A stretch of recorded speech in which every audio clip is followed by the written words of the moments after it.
Magandang magandang hating gabi po. Ang ating pag-usapan po sa ngayon ay matapos yung rally kanina ay ito naman po ang pag-usapan natin patungkol naman sa mga ibang bagay.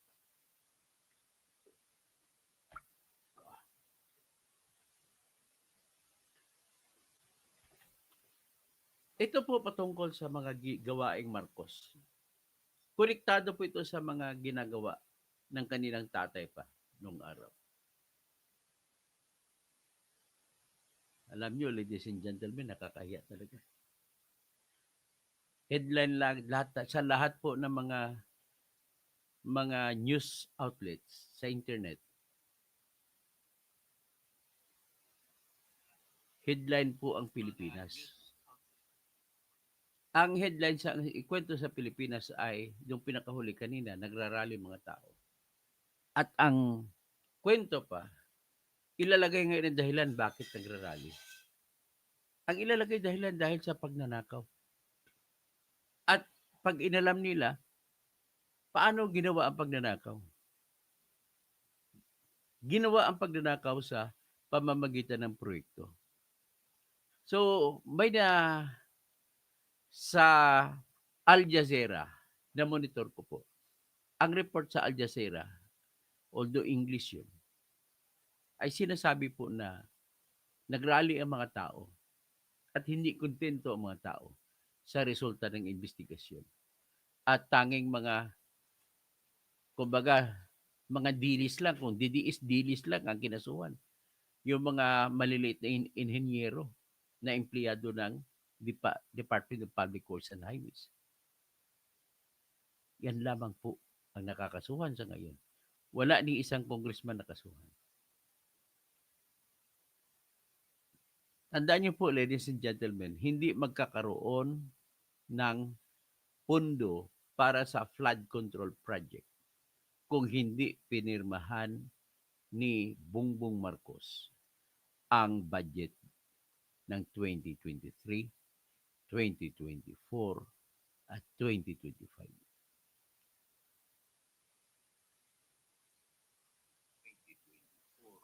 So, kayon, sino ngayon ang dapat sisihin? Si Saldi ko lang ba? Na bumaliktad na dinidiin ngayon si BBM na mastermind? Si Romualdez ba na nagtatanggi na wala raw siyang kinalaman? O yung mga kontraktor lang ba na ang papel sa buhay ay sumali sa proyekto, nagbibiding, gumawa ng paraan para manalo sa bidding at ang pagsasagawa ng paraan ay hindi mangyayari kung walang pagpayag ang district engineer.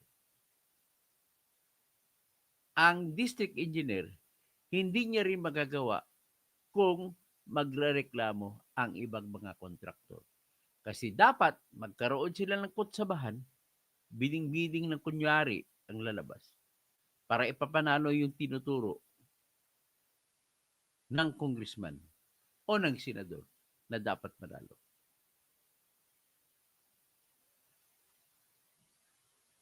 So, sa ganun setup, hindi magkakaroon ng bidding kung walang pundo. Balik ka naman kay Bongbong Marcos. At hindi magkakaroon din ng bidding pag hindi i-download ng Department of Budget and Management ang tinatawag na SARO. Special Allotment Release Order.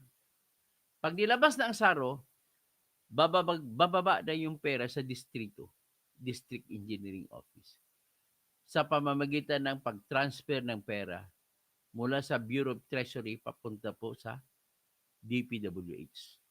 At DPWH main, ibabagsak kayo sa DPWH District Office Concern. Yung district engineering na yon, merong bank account number na sarili sa land bank. At babagsak kayo, itatransfer ngayon sa bank account nila. At mula sa bank account nila ay Pag magbabayad na ang DPWH na distrito sa kontraktor, cheque. Sino pumipirma ng cheque? Yung mga accounting officers nila. Pero hindi pipirma ng cheque kung hindi makumpleto pirmahan yung mga invoice at mga iba pa. At hindi rin mapirman yan kung hindi aprubahan ng district engineer. Yan ay kung proyekto na pang-district. Pero yung mga proyektong malalaking amount na pang-regional office ng DPWH, si regional director ang mag-approve ng pagbayad. So, ang pera po, walang ibang panggalingan kundi DPWH. So, kung ang DPWH, pag lumabas ang pera, ay pupunta sa kontraktor. Sa kontraktor lamang pupunta, hindi pwede ibigay sa ibang ang cheque sa ibang tao. So, pagka papunta na sa kontraktor, manggagaling sa kontraktor ngayon ng pera. So, bago mapunta sa congressman na may control kuno at sa kanilang Saldico at saka si Saldico lang ang front. So, bago pumunta diyan, dapat idaan mo na sa kami ng kontraktor. So, ibig sabihin, ang kontraktor ang kausap ay si Saldico. Pag kausap si Saldico, kailangan natin ang kontraktor ngayon na testigo. Babalik ngayon para may malaman ng korte kung sino pinagbibigyan ng contractors. Si Saldico lang. Ang iba naman, binigyan ng kontraktor sa kanyang mga kolektor bago mapunta kay Saldico. Kagaya kay Congressman Eric Yap. 46 na maleta ng pera, tag 48 million bawat isa. Kinolekta niya rin yun dun sa Region 1. Sa proyekto sa La Union, Pangasinan, Ilocos Norte, Ilocos Sur, diretso nun kay Saldico. Tapos, yan ay kukolektahin ni Eric Yap. So, ibig sabihin, ang network nila, tingnan mo ang pasa-pasa. Ibig po sabihin, bakit ang mga engineer lang kinakasuhan? So, with that, habang pinag-usapan kanina yung sa rally, ito naman may pumutok na balita. At ang pumutok na balita ay nasampa na nag-umpisa na ng kasong isampa. Money laundering case. 350 ton na Bulawan kung sa Bisaya pa. Or Ilonggo. O Waray. Bulawan. O di kaya Ginto. Kung sa Tagalog ba, Ginto. Kung sa Latin, Orum. So, 350 tons na gold na minani laundering ng mga Marcos mula pa sa tatay nila. So may tanong dito si Lynn Malado Lunas Cupids. Saan galing ang ginto? Nanggaling pa to ito po. Ito po yung ninakaw ng tatay nila. Nung una pa na nandito ang tatay nila. Hanggang ngayon, kita mo, grabe magnakaw. So, na-discover ito dahil po sa nagiging whistleblower ang isang Taiwanese. Na Taiwanese na ginamit nila para paikot-ikotin ang gold into money. At yung gumamit, yung contact na Taiwanese ay yung tauhan mismo ni Imelda. Kumbaga parang yaya ni Imelda. Yun siya binigyan ng SPA.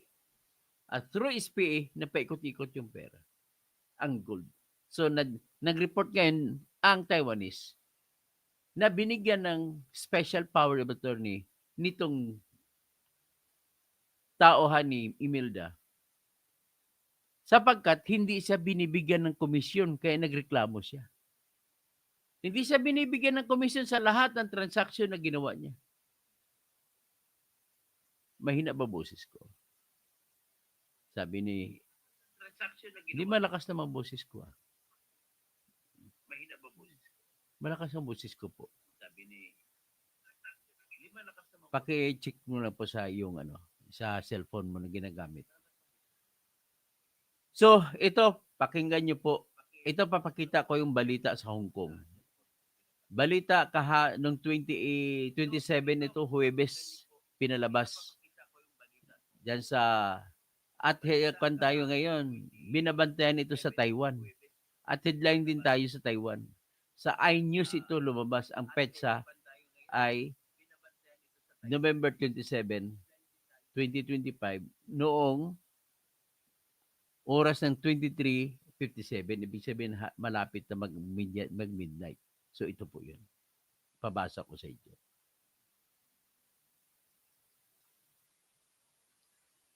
So nabasa na ba? Nakita niyo na? Yan pong balita.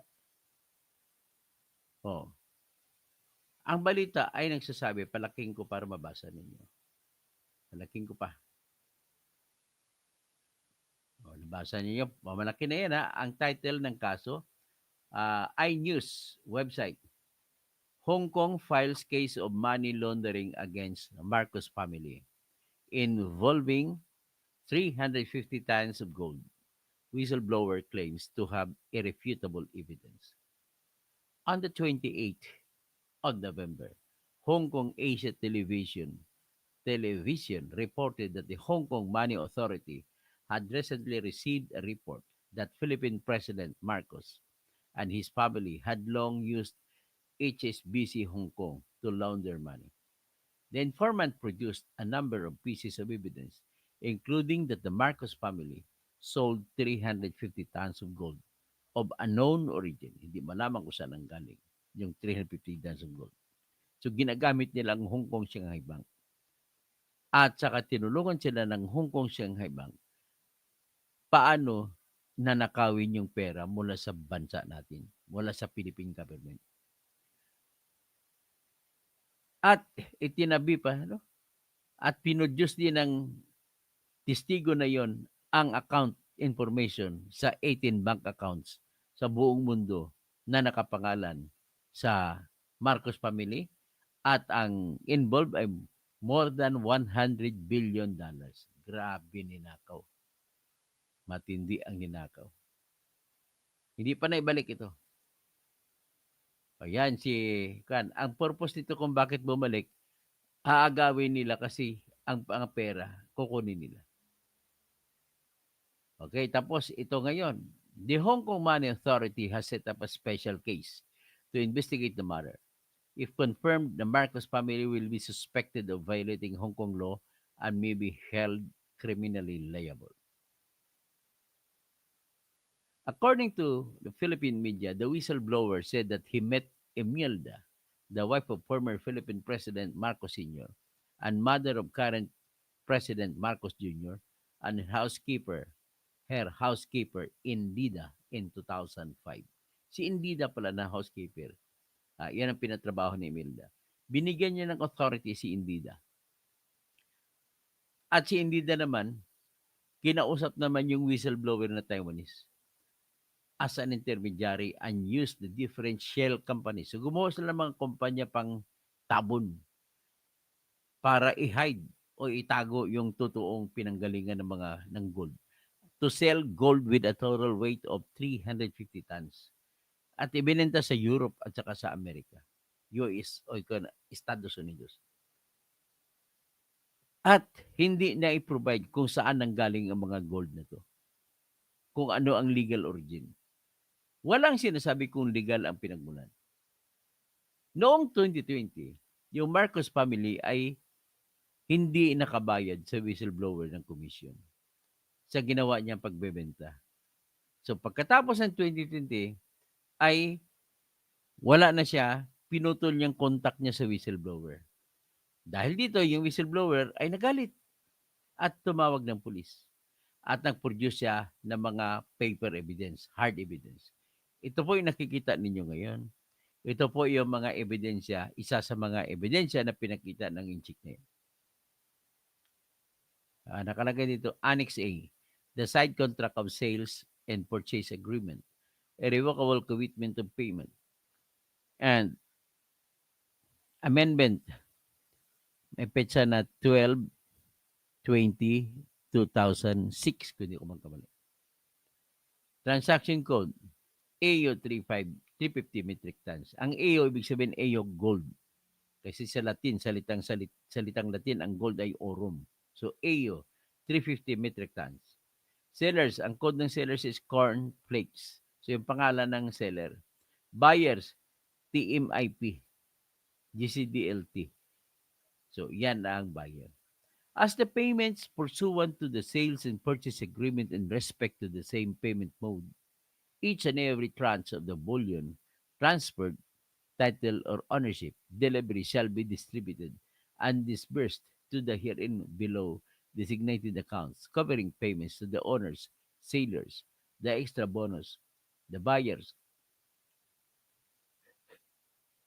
and both side mandates and intermediaries strictly in accordance as follows. A. Net proceeds to the owner sailors 94%. Invoice gross value. Details of payment directions as below. 90% in cash into the designated accounts of the owner seller. 1% in cash to be paid to the paymaster, Mr. Pio G. Muhar, passport number ZC-185297. 1% in cash to be paid to the paymaster M. Junila, Edmond Pechon, Philippine passport number MM114725, into International and Commercial Bank of China, Asia, Xiong 1 Branch, 152 to 154, Connaught Road Central, Hong Kong, account number 8635300000665, Swift code UBHKHKHH. Number 4, 2% in cash to be paid to the paymaster, Mr. Leong Ching, Hong Kong SAR, passport number H01300927, into Hang Seng Bank Limited, Causeway Bay Branch, 28 Yewu Street, Causeway Bay, Hong Kong, account number 024-281-2844-89-888 USD, Swift code HASEHKHKHH. Net discount to the buyers, 5%. So binenta na 94% ang ibigay sa may-ari. So may 6% pinaghati-hatian. 90, sa 94 na yan, ang 90% in cash. Kailangan in cash at ibinigay sa account ng owner. Ang 1%, so mga ano na siya, 91, to be paid to the paymaster. So, ibig sabihin ito mga bribe para i-process ni Mr. Muhar. Tapos another 1% sa another paymaster, si Mr. Jonela. Tapos 2%, so una, 92 plus 4, 94 na. In cash to be paid to Mr. Leong Chang, Hong Kong SAR, passport number, into Hang Seng Bank Limited. So, 94 lang lahat. Asan ang 6%? Ito. Net discount to the buyers, may 5% kaya pala. So, mag-discount 9%, 5%. Tapos, the sellers and buyers, side mandates, intermediaries, 1% na 1% parang commission ibibigay sa kay Mr. Leong Ching. Si Mr. Leong Ching, paymaster din. So, ang bank account niya ay Hang Seng Bank Limited, Causeway Bay Branch. So, iyan po. Tapos, ang seller ay si Shirley Kua Liang. Tapos, ang testigo si Mr. Leong Tai Wailio. Si Leong Chong, si Leong Cheng, signed for and in behalf of the buyers ang bumili. Ang testigo si Mr. Leong Tai. So, iyan po ang dokumento. Nakita nyo na? So, it is well known to all Filipinos that the Marcos family has embezzled a huge amount of wealth. When Marcos was overthrown by a coup and led to the United States, he carried more than 300 boxes of luggage with him, including a large amount of cash, gold, diamonds, luxury goods, etc. Many of his assets were frozen by the United States. So in 2018, Imelda was sentenced to actually 77 years in prison for 7 counts of corruption. Later, Imelda appealed and Marcos Jr. became president again. So the Philippine court changed the sentence. O wala, hindi naman change the sentence, andun pa. Later, when Marcos Jr. came to power, He was extremely pro-American, and it was speculated that he wanted the US to unfreeze his family assets. Di ba? Kaya pala kaya pala sip-sip si Bongbong Marcos kay Trump. O, di ba? Ganun pala ang nangyari. So, ito,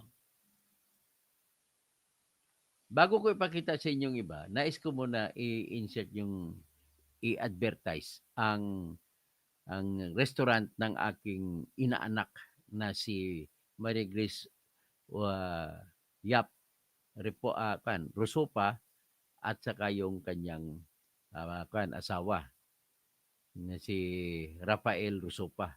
Mga inaanak ko, anak po sila ni Mr. Jerry Yap na namatay na dating presidente ng National Press Club. So, i-advertise ko muna ha. O ito, kung gusto nyo kumain, bukas po ay Pasko na, December 1 na, baka gusto nyo kumain dyan lang sa Sukat. Saan ba sa Sukat itong ano nila, yung restaurant? Ang address nila, 8229 Dr. A. Santos Avenue sa San Isidro. So, my number naman is 0945-591-8688. Pwede po kayong bumili, umorder. Di kayo sa qpaings@gmail.com. Pwede kayo mag-email dyan. Pwede kayong umorder at ipapahatid po sa inyo. At masarap po yan. Garantisado na masarap po yan. Ako, pagkatapos nito, bukas order ako. Ang pack na lang, parang party box for only 2,999. Yan ang mga dishes makuha nyo. Okay? Matulungan ko lang kasi ang problema ko dito sa Paing, tulungan nyo naman. Kasi bakit? Nag-iisip na po yung batang-batang mag-asawa na na magsasara ng negosyo kasi mula daw nung si BBM pumalit ay hindi na maganda ang kita ng kanilang negosyo. So mag-explore sila, nalilipat sila sa abroad. So sa abroad na lang sila daw. Subukan lang ang abroad. Actually, kung ganito, maraming Pilipino sa abroad. Di ba? So anyway, diretso po tayo sa ating mga balita. Gusto ko naman ipakita po sa inyo yung nangyari, yung gold na ibinenta. Ito po ang gold. O, nakita ninyo ang gold na binenta? Yan. Bullions of gold, ha? Yan ang gold. Naimbang bigat. Romel Bengson. O yan ha, yan ang mga bulyon na gold ang binenta. Grabe pala ito. Ito ni-report po ng Hong Kong. So, ganun katindi. Hindi natin alam na may nangyayari sa ganun. So, ladies and gentlemen, pakinggan din natin. Actually, binalita na rin ni Harry Roque ito na headline tayo sa Taiwan. Kasi ang Taiwan ang nagreklamo, Taiwanese na businessman, na nakausap nila ay hindi hindi man lang binigyan ng komisyon. Yan ang problema niya. So ngayon, ang sinasabi po ay nanggaling po yan, konektado po ito sa corruption case ni Imelda Marcos na kung saan nasintensyan siya. O ipakita ko muna yung kaso na kung saan nasintensyan si Imelda Marcos. Kung buhay lang si Apo Lakay nito, sentensyado rin siya. Kaya lang, ang kinasong ito, patay na si Apo Lakay. O yan. Criminal case, Sandigan Bayan, Quezon City. O, daming criminal cases niyan. Ilang kaso ba yan? So, ilang kaso? 1, 2, 3, 4, 5. Tapos 6. Tapos 7, 8, 9. Dami. So anyway, punta na lang tayo dun sa dulo. Sa dispositive portion.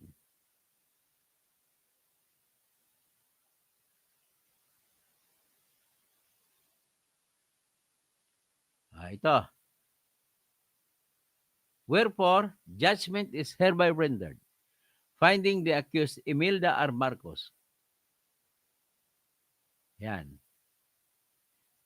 Guilty beyond reasonable doubt for violation of RA number 3019, Section 3H, in relation to Article L9, Section 8 of the 1973 Constitution in criminal cases number 17287, 17288, 17289, 17290, 22867, 22868, 22869, whereby she is sentenced in each of these cases to suffer the indeterminate penalty of imprisonment from 6 years and 1 day as a minimum to 11 years as maximum. So ilan yan? 1, 2, 3, 4, 5, 6, 7. So 77 years ang kanyang kulong. Inabsulto naman siya sa case number 19225 for failure of the information therein to charge an offense. So, yan po. Acquitted din siya sa criminal case number 17291 for insufficiency of evidence. Ang pumirma ng mga justices ay si Mary Ann Corpus Manalac, tapos si Rafael R. Lagos, chairperson, at saka si Maria Teresa V. Mendoza Arcega. So, yan. So, yan ang sinasabi na konektado daw doon yung kaso niya. So, bago tayo mag-end, i-play ko muna yung balita doon.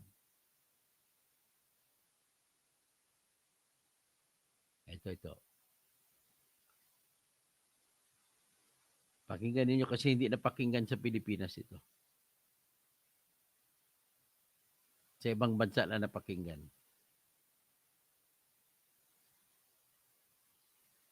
Philippine Marcos family reported for money laundering in Hong Kong.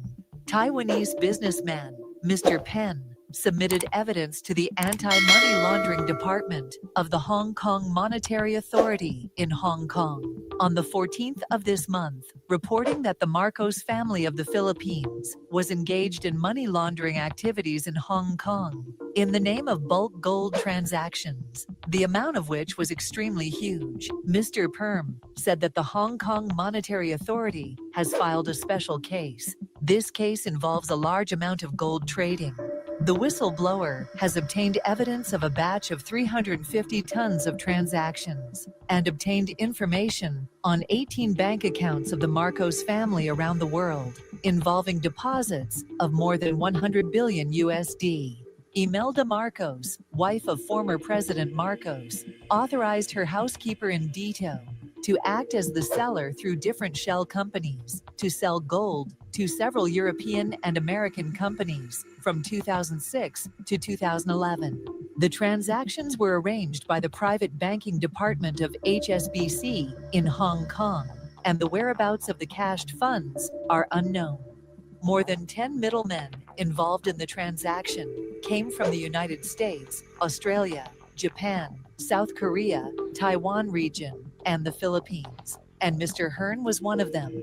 According to Mr. Firm, the Marcos family has held a huge amount of gold since the 1990s, far exceeding the normal commercial or personal holding scale, and has failed to provide proof of legal origin.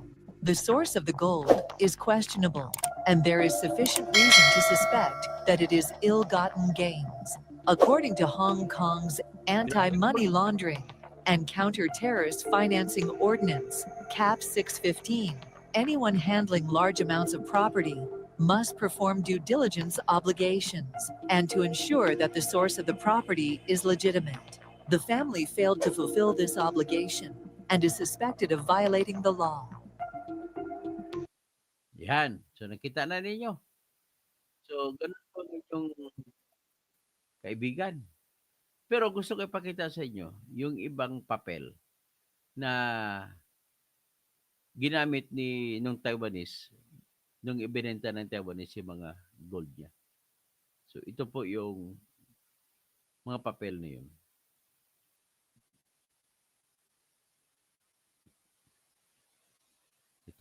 Itong unang papel. Dated December 2, 2009. Ayan, strictly confidential. To HSBC, Private Banking Management, dito, private bankers specify, Dear sirs, herewith the undersigned is renewing for the seventh time my official and valid authorization for my signatory, Miss Antonia R.V. Indita, aka Shirley Kuwaliyang, to be my true and lawful signatory in any monetary transactions in your good bank, the Hong Kong Shanghai Bank, based in China, Hong Kong, and Singapore. Her honesty and loyalty to the family, the Romualdez and Marcos, cannot be contested, thus continuing me to trust her that much. Please be advised to treat this extra confidential and private. Thanks a million thanks. Okay. Thanks a million thanks pa. Imelda R. Marcos. Pinirmahan December 2, 2009. Yan ang letter ni Imelda Marcos na ino-authorize niya. Ibig sabihin, sa pangalan po ni Imelda. Next, it is alleged that Imelda Marcos, the wife of former president, once authorized the housekeeper pala nila si Indita, to act on her behalf, acting as the seller in the name of multiple shell companies. Indita sold gold to several enterprises in Europe and the United States. The relevant transactions lasted from 2006 to 2011 and were arranged by the private banking department of Hong Kong Shanghai Bank in Hong Kong. After a large amount of gold was cashed in, the whereabouts of the huge sum of funds obtained are unknown. According to Mr. Peng, yun to si Mr. Peng, itong Taiwanese, the whistleblower, more than a dozen intermediaries involved in the transactions are from the United States, Australia, Japan, South Korea, China's Taiwan region, the Philippines, and other places, as he himself is one of them. It should be emphasized that Taiwan is an inalienable part of China's territory. It is an established fact that and cannot be refuted. We must firmly oppose any form of separatist behavior that attempts to split the country's territory. So ito yung Annex A na yun. Sign natin ang Annex A ng sulat na yun. Annex A, the side contract of sales and purchase agreement, irrevocable commitment of payment amendment, okay? Transaction code AU 350MT, ibig sabihin gold 350 metric tons. Seller cornflakes. Tapos 11/2006, ibig sabihin November 2006. Buyer's code TMIP JCDL. So 350/11/06 as the payments pursuant to the said sales and purchase agreement in respect to the same payment mode.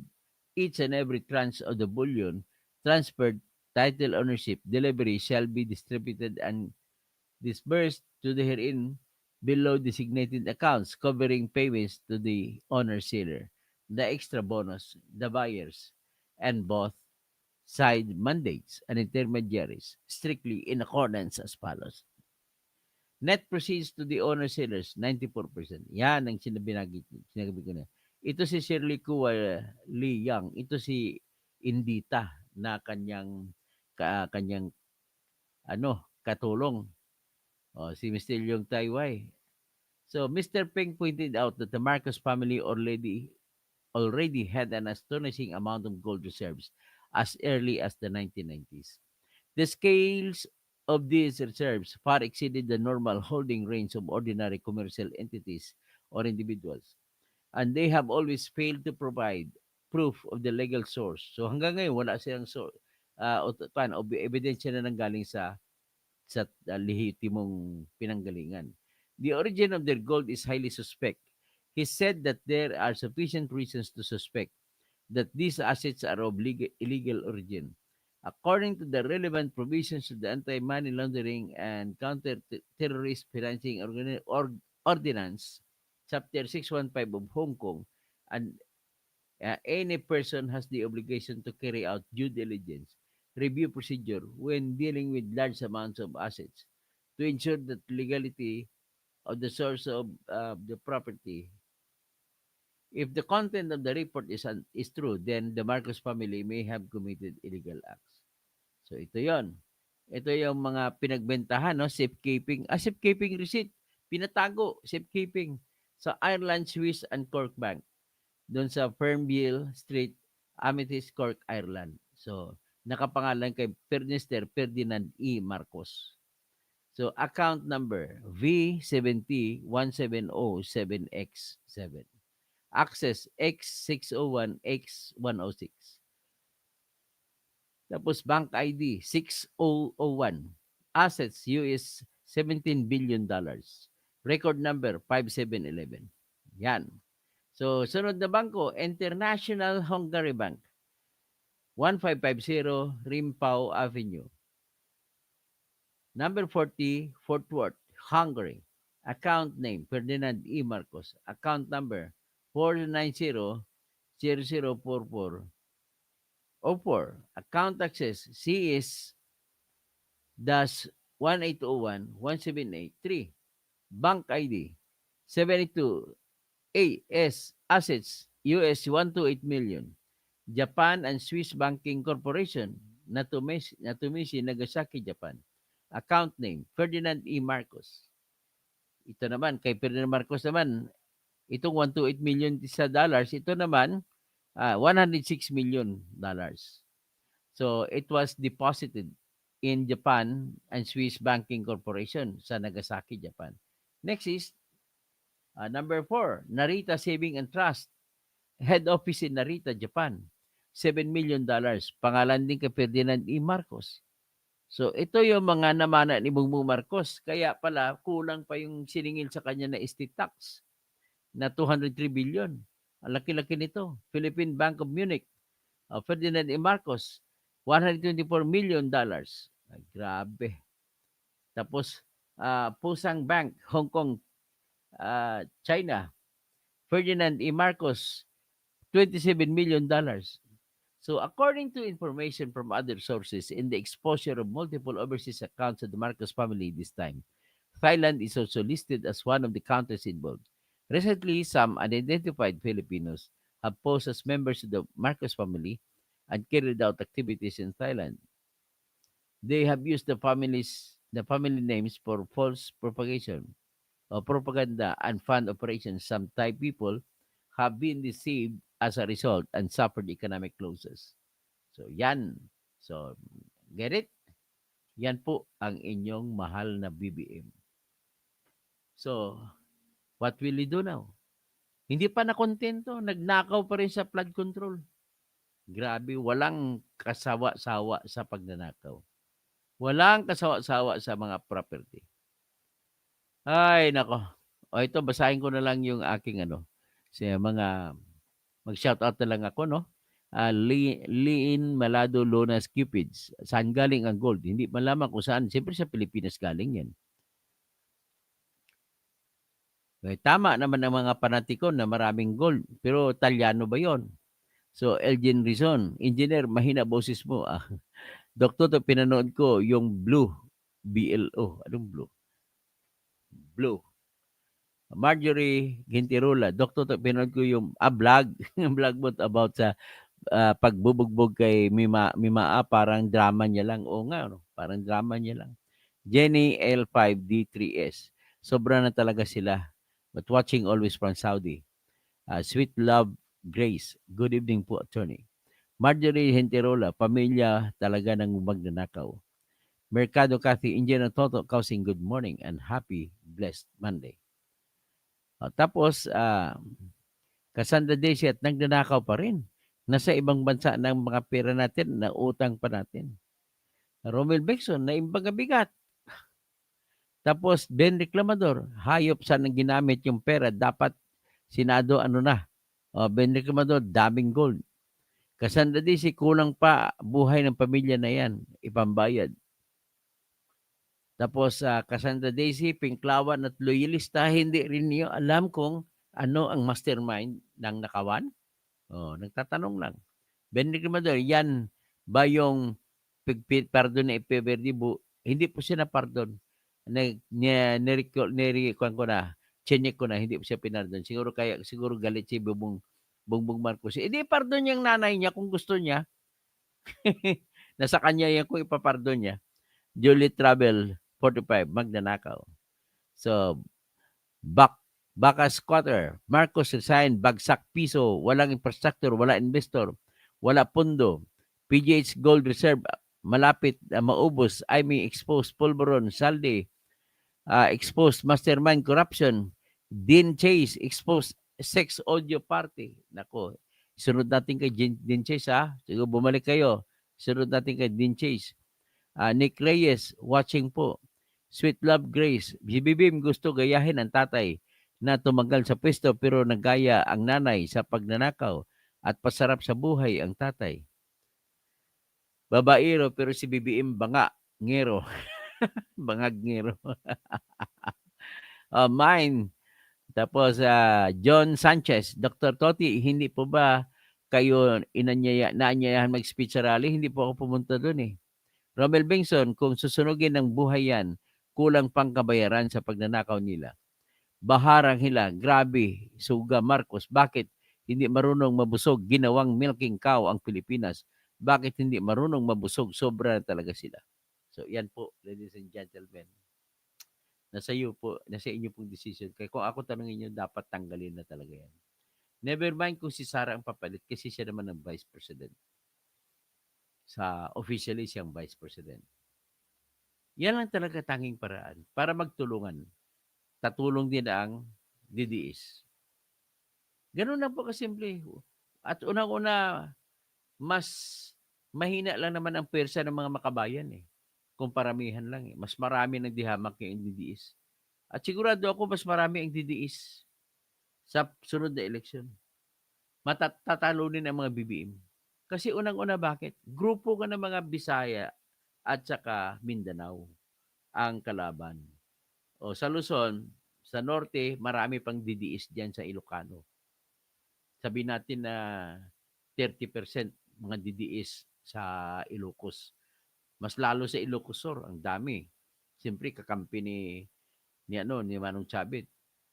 Sa La Union, ganun din, marami ning DDS dyan. Sa Pangasinan, lalo, marami dyan kasi nandiyon yung si Attorney Raul Lambino. Siyempre, malakas din ang hatak ng mga Lambino din sa Pangasinan. O sa Pampanga, ganun din. Tarlac, ganun din. Baba ka sa Nueva Ecija, Nueva Vizcaya, ganun din. Ang dami din mga DDS dyan. Isabela, ang dami. O sa Mountain Provinces, dami rin dyan. O sa Cagayan, marami din dyan. Pagbaba ka kayo sa Metro Manila, lalo, marami. More than 50% po DDS dyan sa Metro Manila. Tapos bababa ka sa Southern Tagalog region at saka sa Northern Tagalog. Sa Quezon naman ang ang Northern Tagalog area, yan yung Bataan, yan yung Aurora. Yan sa Southern Tagalog, yan yung Quezon Province. Papunta dyan sa Laguna, Cavite, Rizal. Pagbaba mo naman sa South, yun ang mga Bicolano na speaking. Pero marami rin Tagalog speaking diyan sa Camarines Norte. Pagbaba mo sa Waray-Waray, mas maraming mga DDS sa Waray-Waray na area. Ano yan? Biliran, Samar, ag Leyte. Maupay nga gabi sa mga taga Leyte. Tapos babagsak ka, Surigao ang unang mong tatagpuan. Mga anay-anay, waya diri, waya dito. Yan, mga Surigao noon kasi, lahat ng salitang L, ginagawang Y. Kaya sabi niyo, pag bumili ka ng sigarilyo, pabili sigarilyo, pabiye sigarilyo. Okay, kung sila, Cebuanos, ang base is payit og may sigarilyo. Kung may Marlboro pa, payit og may buyo. Ang tawag sa kanila sa alon, tawag sa mga Bisaya, sa Waray, sa Ilonggo, Cebuano, Karaya ay balod. Tawag naman sa mga Surigao nun, bayud. Bababa ka ngayon, papunta ka naman dun diretso ka na sa Barm. Sa mga Branao. Mapia magabi sa inyo langon. Mapia kagawi sa mga pakat ko. Miadakal sa mga Duterte voters roo sa Maguindanao, ago sa Lanao Sur, Lanao Norte. Marakol. Kung sabi ng mga Maguindanao, marakol, marami. Pero pagdating sa Maranao, madakal. Ah, Gano'n po 'yun. Ngayon ako nakapagsalita ako ng salitang Maranao dahil nag-aral ako sa Mindanao State University, Marawi, at mga roommate ko puro mga Maranao. Nakapagsalita din ako ng salitang Maguindanao kasi sa Cotabato kung saan ako nakatira ay maraming komunidad ng mga Maguindanao. So gano'n international ako po. At sa aming lugar din sa Cotabato, ang daming Ilocano, ang daming Kapampangan, daming Batanggenyo, may mga Pangasinense. Sa lugar namin may tinatawag na lugar New Pangasinan, New Tarlac, New Cuyapo.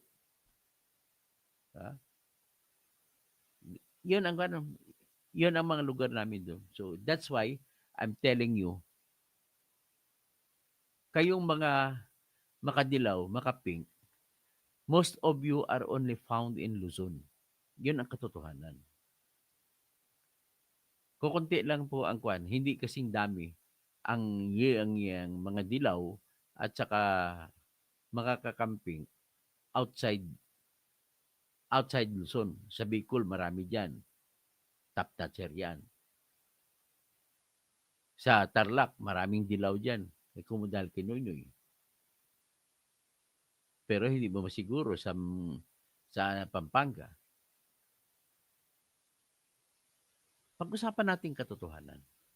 Hindi po tayo mananalo lamang kay Bongbong. Kung magra-rally ang mga tinatawag niyong DDS, minamaliit ninyo. Siyempre, yung mga DDS, ganun-ganun na sila, tatawa-tawa lang, smile-smile lang, pero hindi kayo makatikim ng boto ng DDS. Tandaan ninyo, sino ba nagpapanalo kay Aimee tsaka kay Camille Villar? Mga DDS lang. Hindi niyo naman binoto si Villar tsaka si kayong mga taga-Luzon, hindi niyo binoto si mga taga-Luzon ng mga dilawan, kakamping, hindi niyo binoto si Aimee at saka si kahit yung mga Ilocos nga, hindi man nila masyado binoto si Aimee kasi tawag nila kay Aimee, traidor kay Ading. Pero sino tumulong kay Aimee? Si Aimee, sumugal siya. Talagang tinudo niya ang kanyang suporta sa mga DDS. Kaya nanalo. Yan ang pruweba po. Number 1 si Bongo. DDS yan. Number 3 si Bato.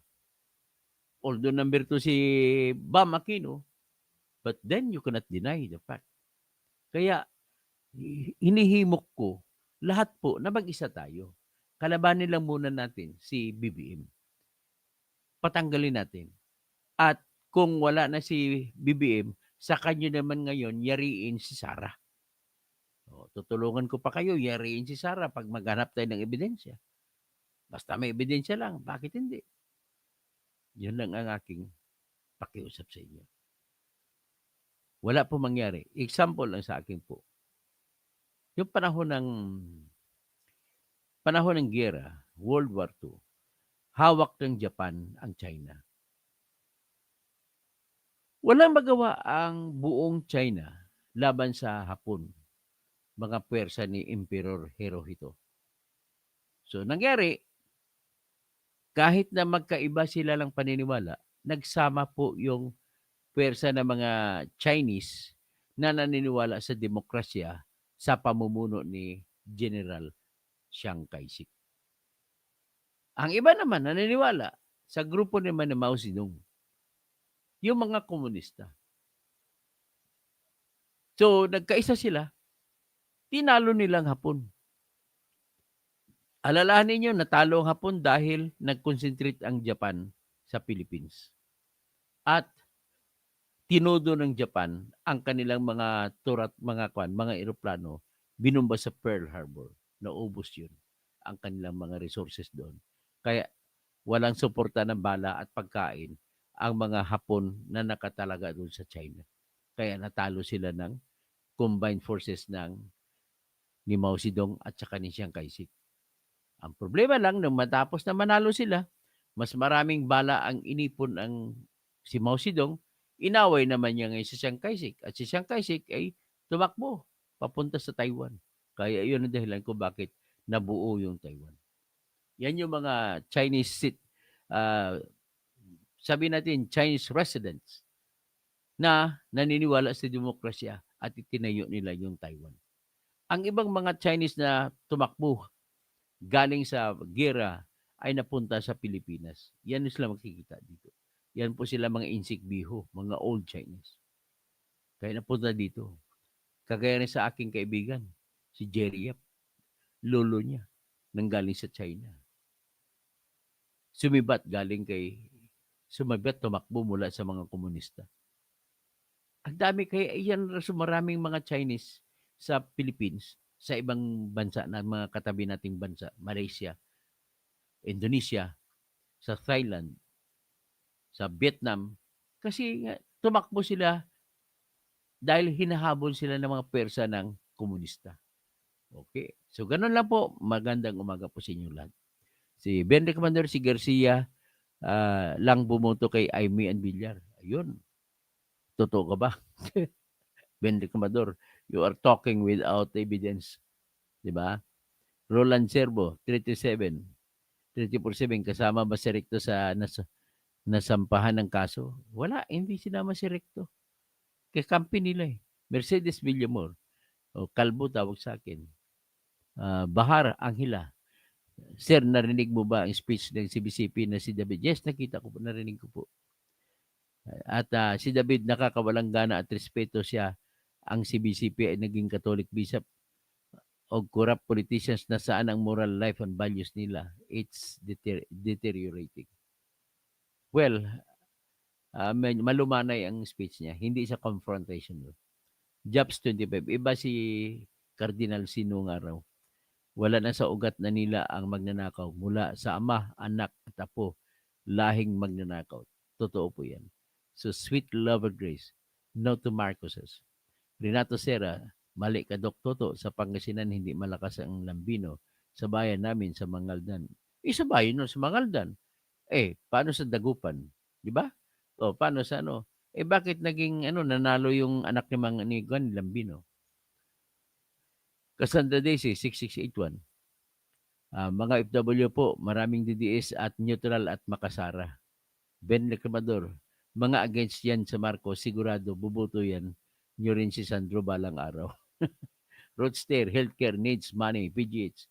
Yan ang problema natin. Ang healthcare natin, wala na, bagsak na po. Wala nang pondo, ayaw na magbayad ng PhilHealth sa mga private hospitals. Hindi na ginagalang ang guarantee letter. Maniwala kayo po. Wala ang pera kasi ang gobyerno eh. Yan ang problema ni BBM. Naubos sa flood control projects tapos binulsa pa nila ni BBM. Si Hazel Aquino, yari siya, baka makulong siya sa Hong Kong sa laundering sa gold. Crispin Orbeso, tama ka sir, bravo ka, salamat po. Sweet Lover Grace, attorney, takbo po senador sa 2020. Loobin po nawan ng Diyos. Okay, let God lead the way for me. Grabe, suga, Marcoses, bakit hindi marunong mabusog? Ginawang milking cow ang Pilipinas. Bakit hindi marunong mabusog? Sobra ka talaga. Okay lang naman yumaman sila sa mga negosyo. Ang problema lang, kinuha ang pera ng Pilipinas eh. Ang kawawa ngayon, Romel Bingson, ano lang istorya ngayon ni Kabsat Rogelio Rojas na siyang nakakita, sundalo siya, retired soldier. Gumasto siya doon sa Bagyo, nakita niya yung Golden Buddha. Inagaw lang sa kanya ni Marcos. Kawawa naman si Rogelio Rojas. Namatay na lang siya, walang kaligayahan na natanggap. Hindi ko alam kung paano na ngayon ang pamilya ni Kabsat Rogelio Rojas. Binalik sa kanya yung Golden Buddha, fake na Gold Buddha na. Grabe. John Sanchez, Dr. Toti, hindi po ba kayo maanyanahan mag-speech sa rally? Wala na po tayo, tapos ng rally po. BBM, gusto gayahin ang tatay niya na tumagal sa pwesto pero nagaya ang nanay sa pagnanakaw. Nako. Watching po si Nick Reyes. So, Backswater. So, andyan na nabanggit ko na lahat at maraming salamat po sa inyo. Thank you for watching. And let us move mountains. At saka pala, mag-anunsyo ako ng invitation. Lahat ng mga senior citizens kagaya ko magbuo tayo ng grupo. Wala tayong gagawin kundi magbuo lang tayo ng tinatawag na messenger community at magpalitan ng sali ng kwentuhan doon.